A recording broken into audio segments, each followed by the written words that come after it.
Assalamualaikum warahmatullahi wabarakatuh. Saya Riko Firmansyah, mahasiswa semester 3 STAI Tanbing Luhofilin Bawang Banjarnegara. Di sini saya akan mencoba untuk menjelaskan tentang pendidikan anti korupsi dan upaya mahasantri dalam pemberantasan anti korupsi di Indonesia. Silakan untuk ditonton, subscribe, and like, komen bila ada kesalahan.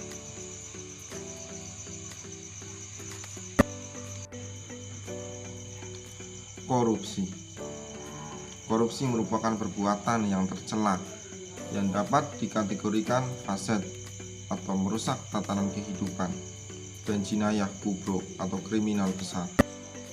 Korupsi di Indonesia terjadi hampir di semua segi pemerintahan, mulai dari bawahan sampai elit. Korupsi dilakukan secara masif oleh pelakunya, menggunakan berbagai cara yang masif dan kompleks tanpa memandang status. Ini menjadi hal yang sangat memprihatinkan. Oleh karena itu, saat ini sangat dibutuhkan kemauan dari semua pihak untuk ikut serta berupaya memberantas, menghapus, atau minimal menekan agar perilaku korupsi tidak menjadi budaya di negeri ini.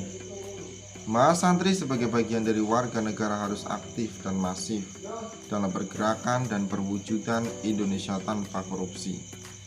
Apalagi mahasantri berdomisili di pesantren yang notabene sebagai benteng dari kerusakan moral dunia. Video ini akan sedikit menjelaskan tentang bagaimana peran mahasantri dalam pendidikan anti korupsi di Indonesia. Melalui pendidikan anti korupsi inilah nantinya bisa menjadi bekal mahasantri dalam mengarungi segala jenis kegiatan kemasyarakatan agar terhindar dan bisa memberantas korupsi di Indonesia. Adapun pengertian dari pendidikan anti korupsi itu sendiri dapat diartikan secara umum adalah sebagai pendidikan koreksi budaya yang bertujuan untuk mengenalkan cara berpikir dan nilai-nilai baru kepada peserta didik. Pendidikan anti korupsi juga dapat dipahami sebagai usaha sadar dan sistematis yang diberikan kepada peserta didik berupa pengetahuan, nilai-nilai, sikap, dan keterampilan yang dibutuhkan agar mereka mau dan mampu mencegah dan menghilangkan peluang berkembangnya korupsi. Pendidikan merupakan suatu proses pembelajaran terhadap manusia secara terus-menerus agar manusia tersebut menjadi pribadi yang kamil atau sempurna, lahir dan batin. Karena itu, jika pendidikan menghasilkan pribadi yang lemah, doyan korupsi, kolusi, dan nepotisme, tidak bertanggung jawab dan tidak bermoral, maka program pendidikan tersebut bisa dikatakan gagal. Adapun penerapan pendidikan anti korupsi di sekolah tinggi itu harus dimulai sejak dini, seperti memberi moral yang bagus, edukasi anti korupsi, dan kampanye-kampanye anti korupsi. Semua orang boleh melakukan edukasi dan kampanye anti korupsi, terlebih mahasantri. Peran mahasantri dalam memberikan pendidikan anti korupsi sudah tertera pada Undang-Undang Nomor 19 Tahun 2019 tentang Komisi Pemberantasan Tindak Pidana Korupsi. Artinya, pendidikan anti korupsi merupakan amanah dari pemerintah untuk dilaksanakan. Pelaksanaannya pun harus rata dalam semua jenjang pendidikan, mulai dari pendidikan dasar sampai perguruan tinggi. Jelas, Dr. Sumaryati M. Bung, dosen program studi pendidikan Pancasila dan Kewarganegaraan, Universitas Ahmad Dahlan.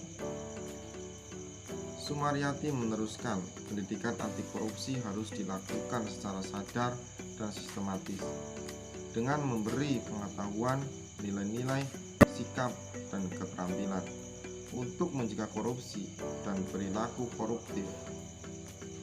Pendidikan tersebut bisa mengubah budaya yang berkelanjutan, meskipun secara kenyataannya kebudayaan itu susah untuk diubah, butuh waktu yang sangat lama. Edukasi harus berkelanjutan sehingga nanti bisa menumbuhkan kesadaran dalam masyarakat. Tentu pendidikan anti korupsi harus mengajarkan keterampilan, nilai-nilai, dan sistem pendidikan yang menyeluruh. Harapannya integritas dalam forum bisa terjamin, katanya di seminar nasional daring yang diselenggarakan Universitas Ahmad Dahlan bekerjasama dengan Pusat Kajian Anti Korupsi Gajah Mada.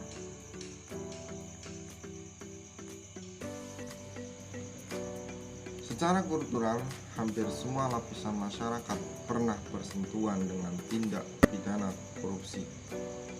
Walaupun dalam skala kecil, banyak tindakan masyarakat yang koruptif, semisal menyuap petugas dalam pembuatan KTP atau SIM dengan alasan tidak punya banyak waktu untuk menunggu antrean, atau karena ditilang di jalan karena melanggar aturan lalu lintas, lantas memberikan sejumlah uang dengan harapan tidak diproses di pengadilan.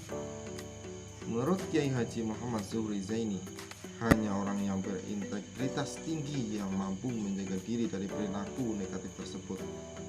Korupsi adalah sebuah patologi sosial yang telah menjelma sebagai sebuah kewajaran, maka menghindarinya adalah penyimpangan. Para koruptor melakukannya dengan sadar dan tidak merasa bersalah, bahkan akan merasa menang ketika tindakannya tersebut tidak terungkap. Dengan demikian, yang lalu dikaji adalah penyebab-penyebab dan proses-proses pembentukan sebuah patologi tersebut. Menurut Kiai Zuhri, begitu panggilan akrab Kiai Haji Muhammad Zuhri Zaini, ada dua kemungkinan penyebab korupsi membudaya, yakni tindakan korupsi dianggap wajar dan manusiawi, dan ketidakpedulian masyarakat terhadap tindakan tersebut. Selama tidak merugikan diri sendiri secara pribadi, maka itu sah-sah saja. Penyebab pertama membutuhkan sebuah pendidikan guna menyadarkan bahwa korupsi merupakan sebuah penyimpangan yang menjelma kesadaran. Sedangkan faktor yang kedua menunjukkan bahwa masyarakat telah mengalami kemiskinan kesadaran berbangsa dan bernegaranya. Di pesantren ada ungkapan yang cukup masyhur mengenai masalah berbangsa dan bernegara, yakni ungkapan Kiai Haji Zaini Munin. Seperti ini ungkapannya: orang yang hidup di Indonesia kemudian tidak melakukan perjuangan, dia telah berbuat maksiat. Kita semua harus memikirkan perjuangan rakyat banyak. Saat ini perlu dikalahkan dalam penanggulangan bahwa bahayanya korupsi bukan lagi tentang hukuman, melainkan pembangunan kesadaran bermasyarakat dan bernegara. Lantaran manusia memiliki sifat yang cenderung melawan, menaik korupsi yang dilakukan secara sadar dan melakukannya tidak merasa bersalah, maka mereka akan melawan hukum-hukum tersebut, bahkan penegakannya. Jika sejak berdirinya negeri ini santri terkenal dengan perannya melawan penjajah asing, maka saat ini telah tiba saat santri melawan penjajah lokal, yaitu korupsi. Melihat kekronisan korupsi, penanggulangannya tidak cukup hanya melalui penciptaan sistem yang kondusif, baik dalam bidang manajemen, pengaturan, dan sosialisasi saja, tapi juga harus dilakukan perubahan sikap mental dan pola pikir yang salah itu. Menurut Kiai Zuhri, untuk mencapai tujuan tersebut tiada jalan lain kecuali melalui pendidikan dalam arti seluas-luasnya, baik formal, non-formal, dan informal. Dalam hal ini memang layak bagi kita berharap kepada pesantren sebagai lembaga pendidikan yang menurut Gus Dur dikenal dengan moralnya yang sangat baik. Dan terpenting dalam proyek penyadaran diri ini adalah harus berupa gerakan yang masif dengan melibatkan semua lembaga dan lapisan-lapisan yang lain. Selanjutnya, relasi agama dan negara untuk memberantas korupsi. Agama dan negara merupakan dua hal yang tidak dapat dipisahkan. Keduanya saling membutuhkan pada lainnya. Agama adalah fondasi, sedangkan negara penjaganya. Agama tanpa negara sia-sia, karena untuk menegakkan berbagai perintah, anjuran maupun menghindarkan larangannya secara optimal perlu keterlibatan negara. Sebaliknya, negara tanpa agama akan hancur, karena agama membekali pemeluknya dengan kelengkapan aturan sesuai posisi masing-masing untuk dipertanggungjawabkan di hadapan Allah Subhanahu wa Ta'ala. Agama merupakan prinsip yang menjadi landasan bagi para pemeluknya untuk melakukan amal terbaik sesuai bidang masing-masing, termasuk juga aturan yang melarang pemeluknya melakukan perbuatan fasad seperti halnya membunuh, mencuri, dan korupsi.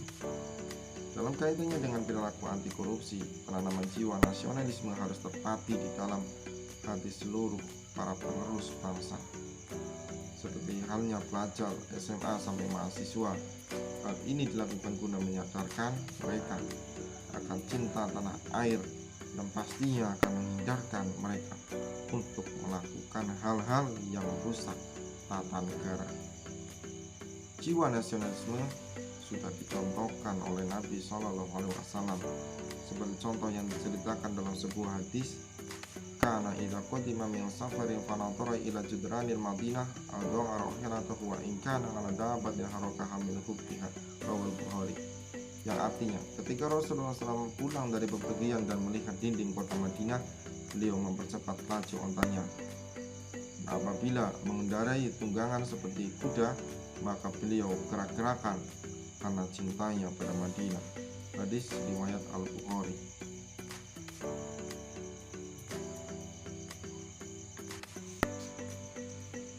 Sementara menurut pakar hadis Syekh Ismail bin Muhammad Al-Ajluni, cinta tanah air merupakan hal positif apabila sebabnya adalah menyambung persaudaraan dan mengasihi fakir miskin serta anak yatim. Dapat disimpulkan bahwa cinta tanah air dapat menumbuhkan hal positif bagi warga negaranya, yang akan menyebabkan warga negara melakukan hal positif untuk negara dan menghindari segala perbuatan yang dapat menjerumuskan negara kepada hal-hal yang merugikan negara seperti halnya korupsi, nepotisme, polusi, ataupun lainnya. Dengan menumbuhkan sikap nasionalisme ini, diharapkan tingkat korupsi di negeri ini berangsur-angsur hilang dengan adanya kesinambungan antara peraturan negara dan agama. Mungkin itu yang bisa saya sampaikan tentang peran Pak Santri dalam pendidikan anti korupsi guna memberantas korupsi di Indonesia. Kurang lebihnya mohon maaf. Billahi taufiq wal hidayah. Assalamualaikum warahmatullahi wabarakatuh.